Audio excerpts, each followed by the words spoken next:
Okay, so we begin with lecture 37 here. Perhaps this is the last lecture on X-ray diffraction, which is a technique to characterize the crystals, as we have seen in past few lectures. So what we have learned so far in X-ray diffraction is the origin of X-rays,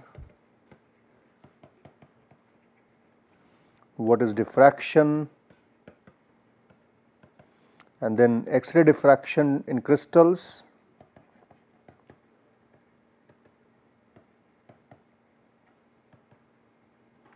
which is characterized by, which is expressed by n lambda is equal to 2d HKL sin theta, which is Bragg's law.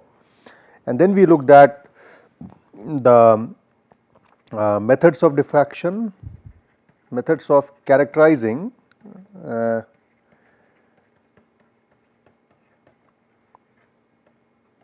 samples, such as we looked at single crystals and polycrystalline samples, powder specimens, right, slash polycrystalline samples.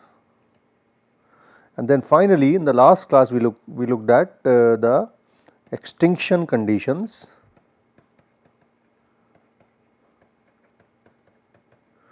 which are determined by the type of crystal structure, whether it is FCC, BCC or simple cubic lattice.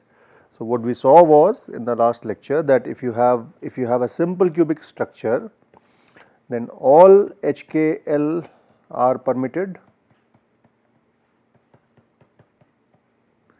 If it is BCC structure, then H plus K plus L must be even for diffraction to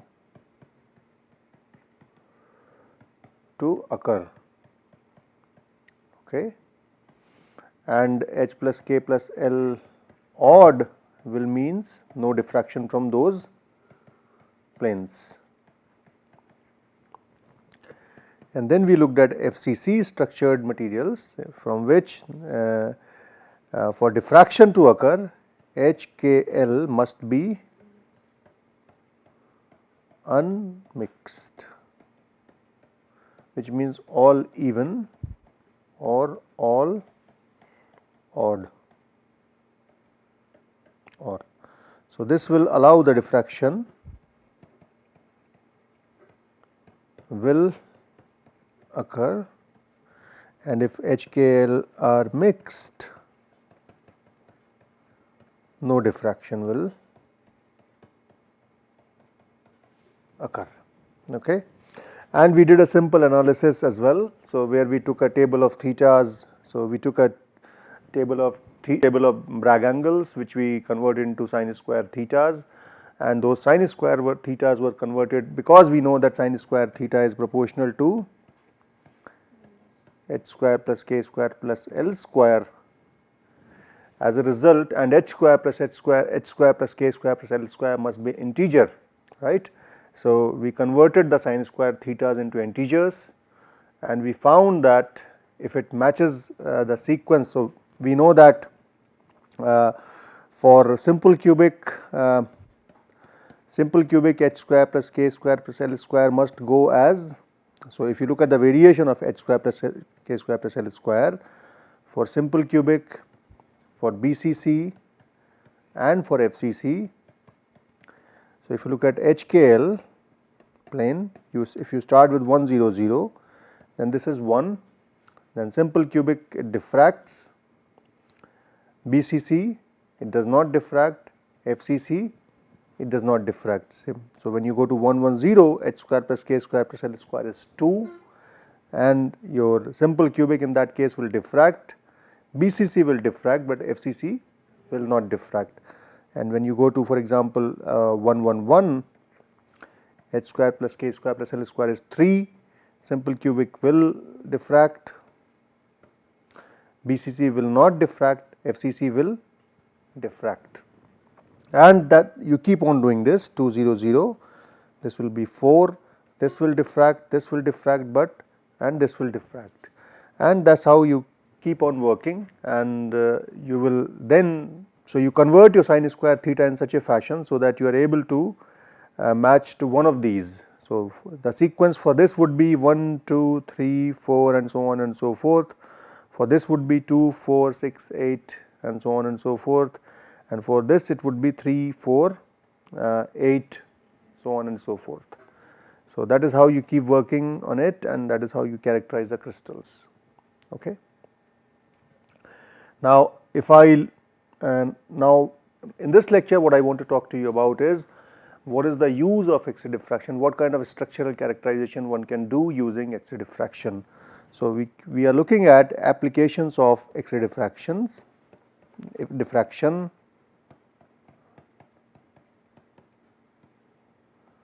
So, X-ray diffraction can be used for first you can use it for phase identification,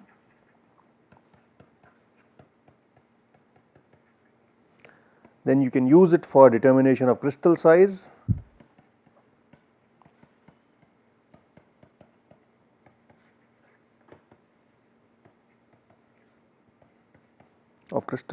determination of strain, lattice strain can be determined,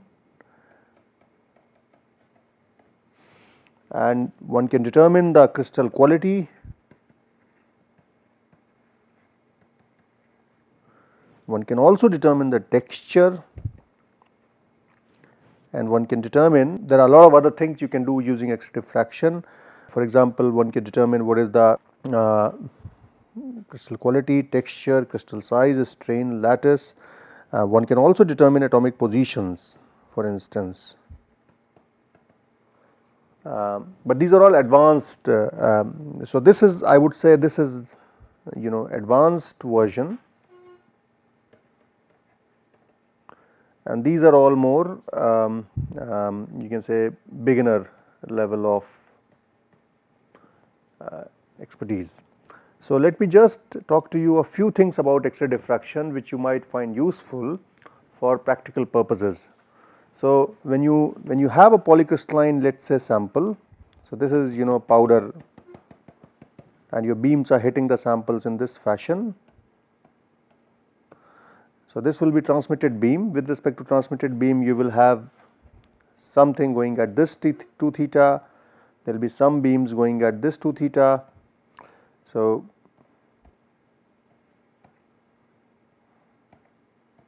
there will be beams going at all the different 2 thetas because it is a polycrystalline specimen. As a result, the X-ray diffraction pattern that you will get is something like that. So, this will give rise to a pattern which is achieved in this fashion. So, on y axis you plot in intensity, which is in arbitrary units, and the x axis you form 2 theta, which is in typically in degrees, which is the angle between the transmitted beam and the diffracted beam, and the pattern is something like this.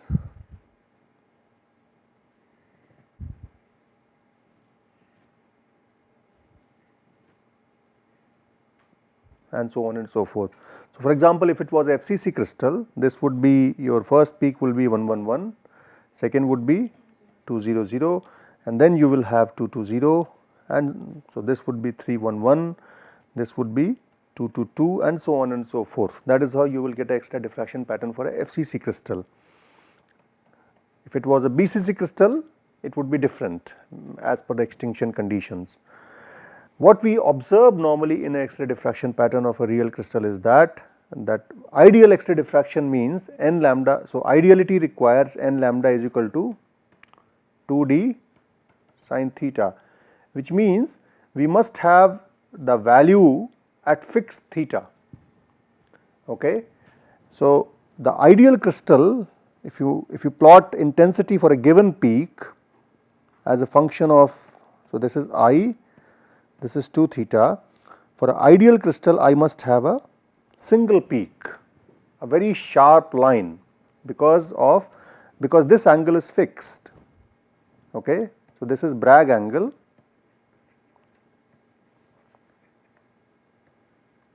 Since it is fixed because of this Bragg relation, there must be a single peak. So, this is 2 theta b. However, in reality what we observe is behavior like this, which is sort of a Gaussian or Lorentzian or mixed relation. It can be fitted to Gaussian or Lorentzian, but a mixed function of Gaussian and Lorentzian, but this is what you observe. So, this is your, you can say, ideal behavior, and this is your real observation. So, what this tells you is that within these two bounds of 2 theta 1 and 2 theta 2, you have a peak which shows a maxima at around 2 theta b, and this peak has certain width which is called as delta theta or b, the broadening. Okay. Now, this is this non-ideal behavior or you can say non-ideal behavior. This non-ideal observation is because of non-idealities in the X-ray diffraction, the deviations from idealities. So, those deviations in the idealities could be variations in lambda, very tiny variations in lambda, tiny variations in you can have because of crystal size. If the crystal size is very small, then the destructive interference at other theta values.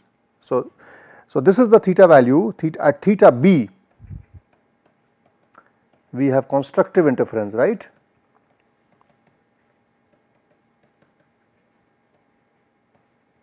If the peak is diffracting, and at theta not equal to theta b, within the vicinity, you should have destructive interference, right.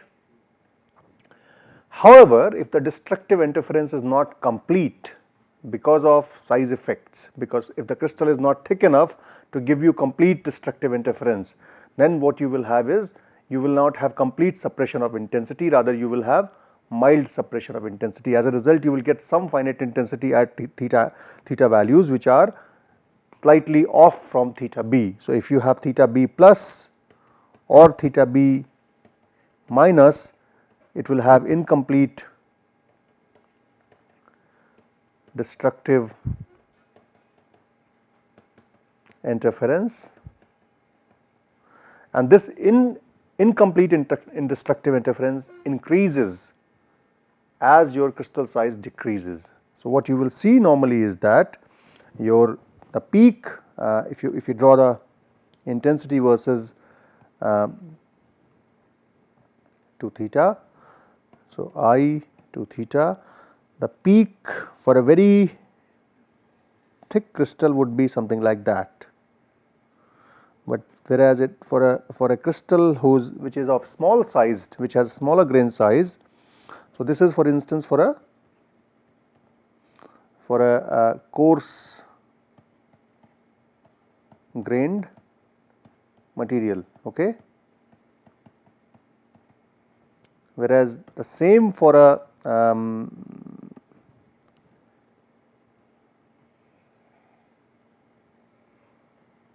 so this would be for a fine grained material.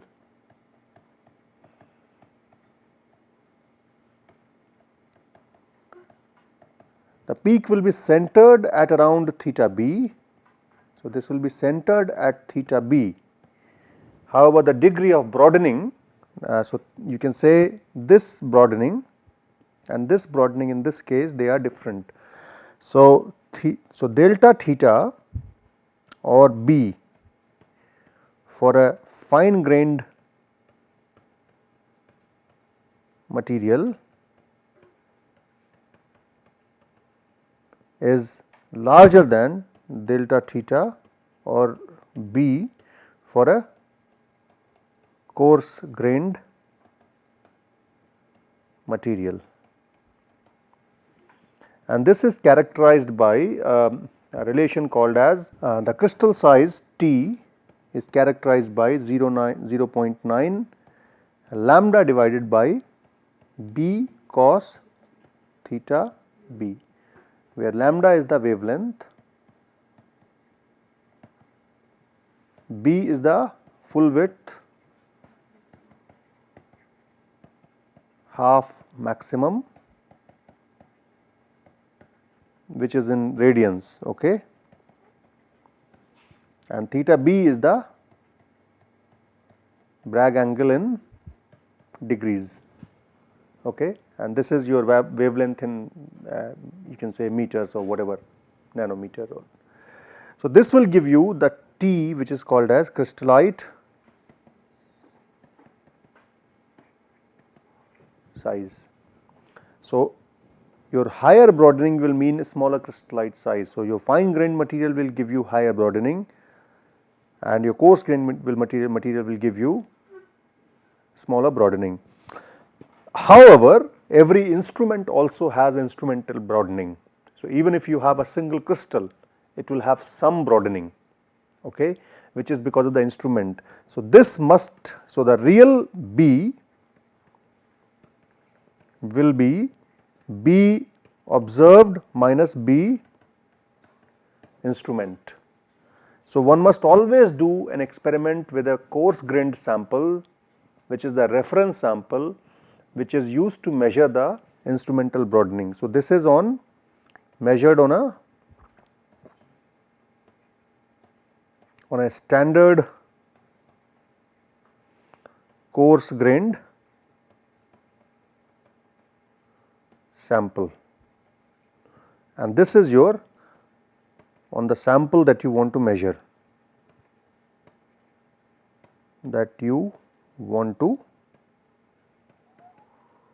analyze, okay. So this is very important that you carry out the subtraction of instrumental broadening, otherwise the estimation of broadening or estimation of grain size may be wrong, okay. So most people make a mistake in this analysis. Second thing what you can do is that the strain, when you have second thing which X-ray diffraction can give you is about the strain. So this is about, the previous thing was about the particle size, you can say particle size, or you can say crystallite size, okay.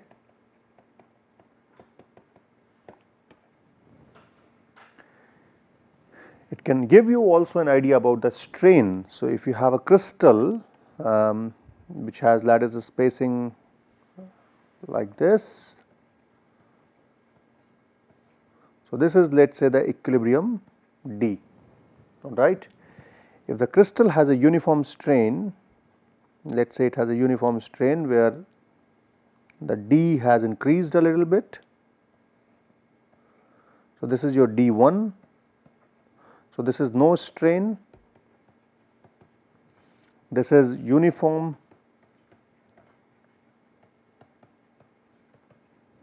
strain,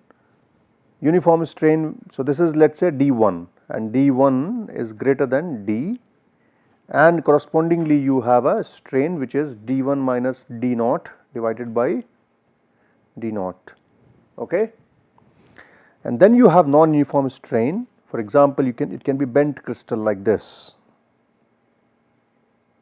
okay, where you can have smaller spacing here, let us say it varies like this.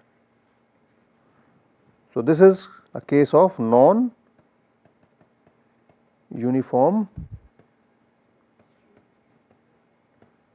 strain. And what you will observe in X-ray diffraction in this case, so if I just remove this strain word from here and just write it here, uniform strain, and if I now make a plot of, so let us say this is my 2 theta, this is the second 2 theta, and this is the third 2 theta. So this is intensity axis and this is 2 theta for all of them, okay. And if I choose a particular peak, the particular peak, let us say this is the equilibrium 2 theta B. So this will show you a shift, so this will show you a peak which is something like that. If you have a uniform strain, the uniform strain will allow this peak to be shifted So, in this case d has increased, which means theta will decrease. This will be centered like this. So, this is theta b prime, which is, so theta b prime is lower than theta b original, okay, because the peak is slightly shifted to left because of increase in the d parameter. Okay. Now, when you have non-uniform strain, which means you have multiple d's now. So, what it means is that non-uniform peak will lead to higher broadening. So, a non-uniform peak will lead to more broadening. So, this is BROADENIN, broadening. So, this broadening, let us say this broadening is characterized as B, which is basically delta 2 theta, and this is essentially equal to minus of 2 delta d divided by d into tan theta. This can be just obtained by differentiating the equation lambda is equal to 2d sin theta. Okay. So, this is the strain determination that you can do. For quantification of strain, you need to use what we call as Williamson-Hall method.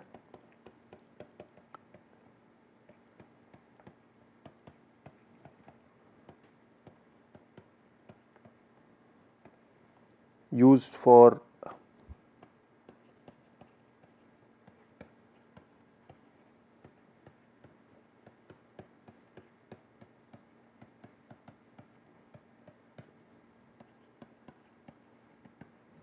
quantification of strain, and also since non-uniform strain leads to broadening, particle size effect also leads to broadening, you need to distinguish between the two. Okay. So, it turns out, so the overall broadening beta square, if I express this as B or beta, let us say beta in this case, then this overall broadening beta square is represented as 0.9 lambda divided by B cos theta B plus 4 epsilon tan theta square plus beta naught square. So, this is overall broadening. Okay.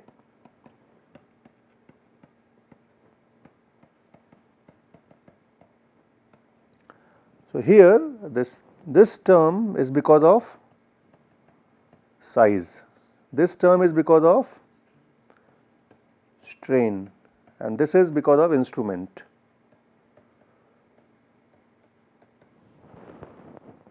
So, what I need to do that is here is, so basically what I need, if I, so essentially what I need to do is that I need to plot, in this case I can just make, I can make slight modifications. The modifications lead to, so beta because of beta, let us say crystallite size is k lambda divided by t cos theta b. Okay. This is because of crystallite size.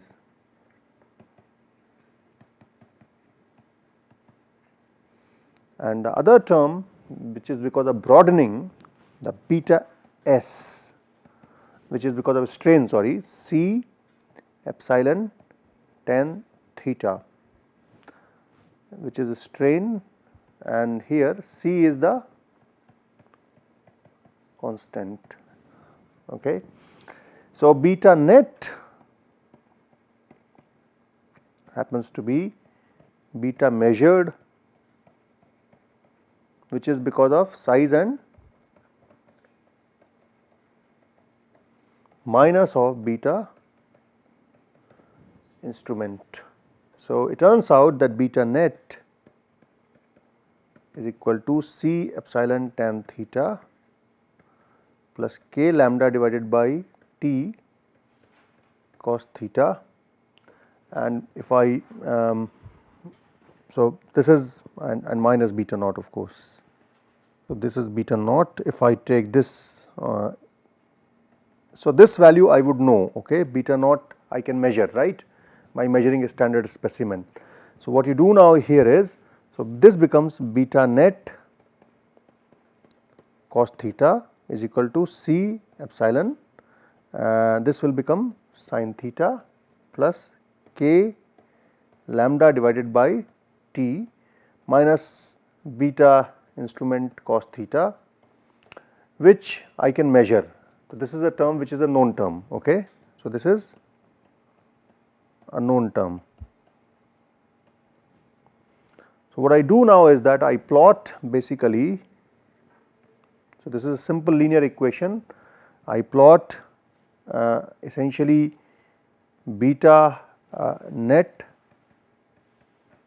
cos theta as a function of sin theta. So, what I can do here is I can just take this on this side.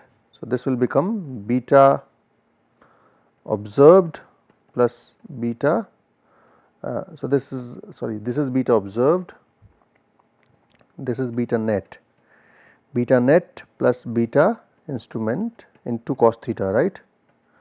This will become equal to C epsilon sin theta plus k lambda divided by T, and this term is known term, right, instrument into cos theta.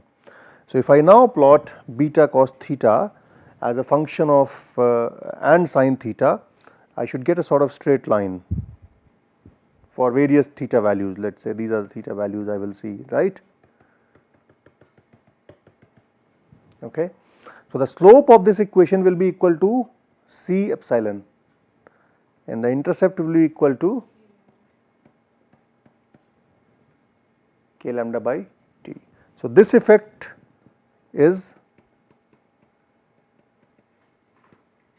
particle size and this is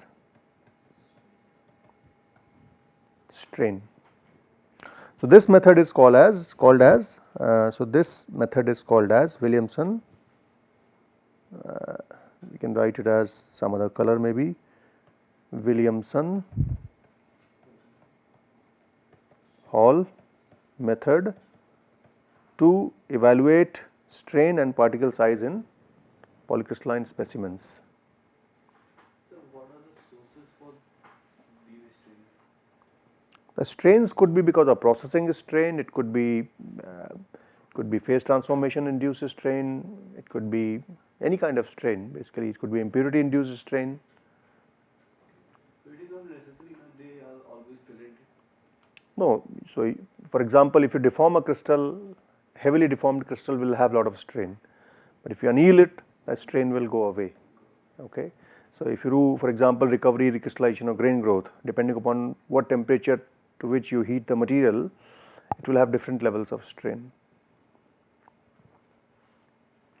So, this is the methodology for analyzing crystals using X-ray diffraction, where we can analyze the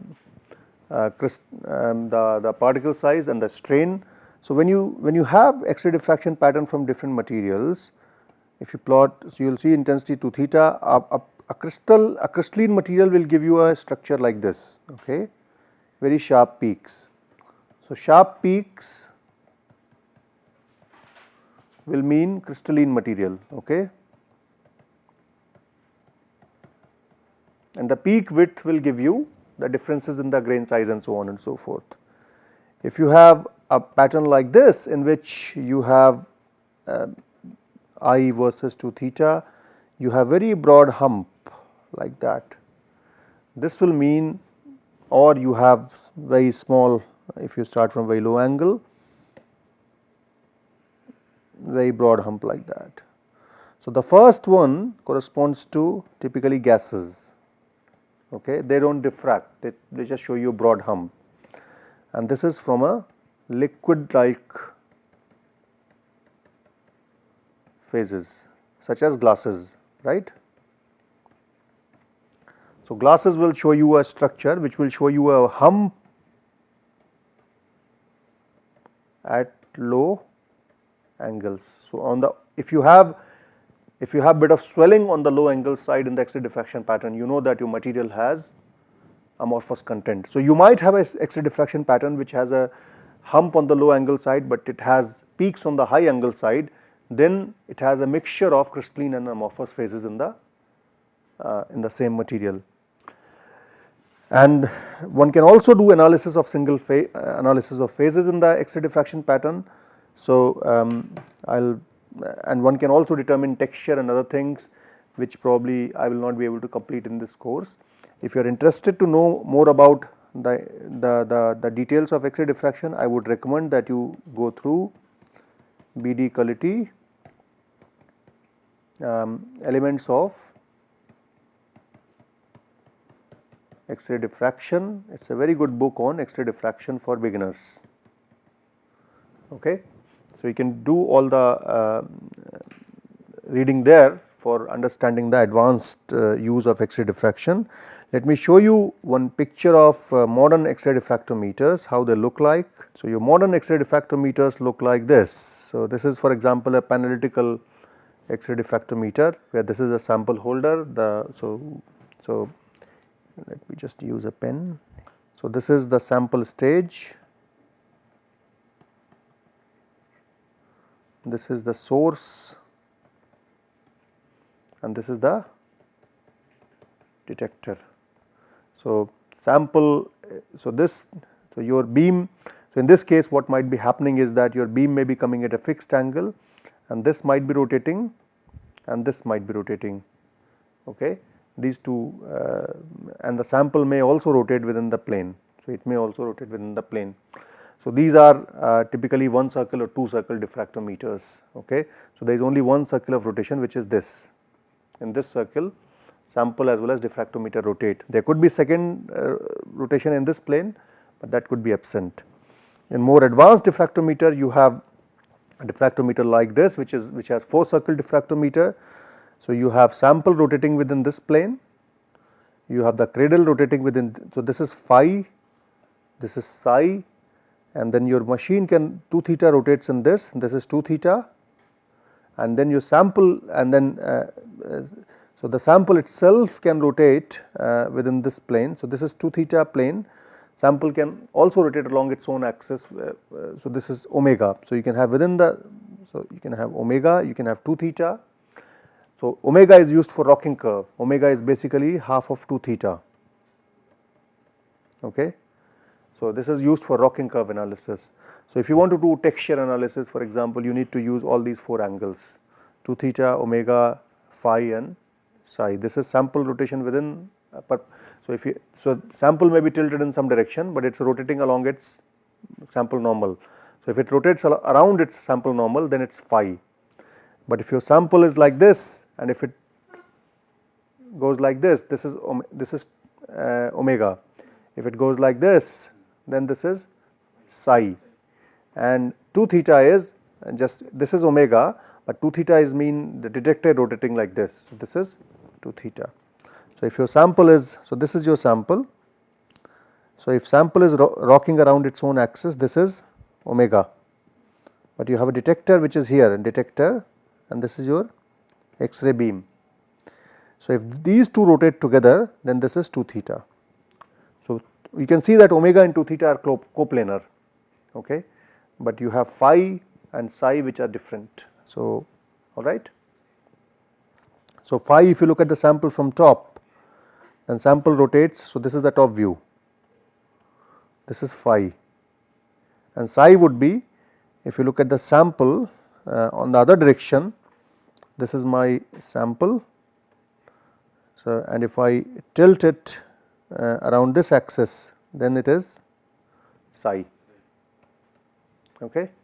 These are the 4 angles of rotation that you might have in a diffractometer. So, basically X-ray diffraction is a useful technique for structure determination, phase identification, which I have not done. Phase identification is done by peak matching, okay, with respect to standard files, and you can also use a lot of softwares using this. It can also do crystalline size measurement, you can do strain and stress measurement, texture determination, many other applications you can do which are advanced application, for which you need advanced understanding of X-ray diffraction, okay. So, we will close this lecture here, with which we close X-ray diffraction, and the next lecture we will start about the defects in the solids, which will and next 3 lectures will complete the course altogether, okay.